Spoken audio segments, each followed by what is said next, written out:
தமிழகத்தில் credit card மூலம் நிலுவையில் உள்ள தொகை கடந்த 5 ஆண்டுகளில் கிட்டத்தட்ட 2 மடங்காக அதிகரித்திருக்கிறது.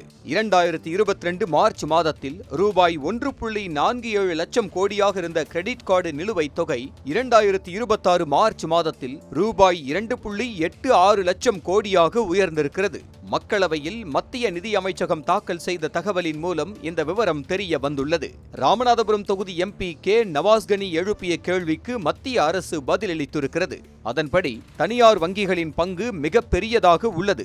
2022இல் 1,46,000 கோடியாக இருந்த தனியார் வங்கிகளின் கிரெடிட் கார்டு நிலுவை 2026இல் 2,81,000 கோடியாக அதிகரித்திருக்கிறது. பொதுத்துறை வங்கிகளில் இதே காலகட்டத்தில் 1,123 கோடியிலிருந்து 5,667 கோடியாக உயர்ந்திருக்கிறது. வங்கிகளின் அடிப்படையில் பார்த்தால் HDFC வங்கி அதிகபட்சமாக 1,12,000 கோடி கிரெடிட் கார்டு நிலுவையுடன் முதலிடத்தில் உள்ளது. ICICI வங்கி 54,865 கோடியுடனும் ஆக்சிஸ் வங்கி 49,702 கோடியுடனும் அடுத்தடுத்த இடங்களில் உள்ளன. IDFC ஃபர்ஸ்ட் வங்கியின் நிலுவையும் 2,700 கோடியிலிருந்து 9,165 கோடியாக உயர்ந்திருக்கிறது. அதே நேரத்தில் கிரெடிட் கார்டு வழங்குதல், பயன்பாடு தொடர்பான மாநில வாரியான தரவுகளை RBI தனியாக பராமரிப்பதில்லை என மத்திய அரசு தெரிவித்திருக்கிறது.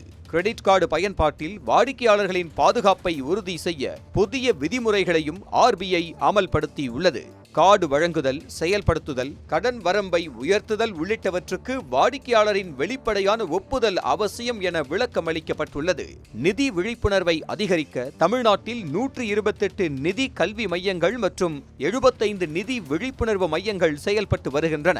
2025-26இல் மட்டும் 1,02,515 விழிப்புணர்வு முகாம்கள் நடத்தப்பட்டுள்ளன. கிரெடிட் கார்டு பயன்பாடு அதிகரித்து வரும் நிலையில் பொறுப்பான கடன் பெறுதல், நிதி ஒழுக்கம் மற்றும் சைபர் மோசடி தடுப்பு குறித்த விழிப்புணர்வும் அவசியமாகியுள்ளது.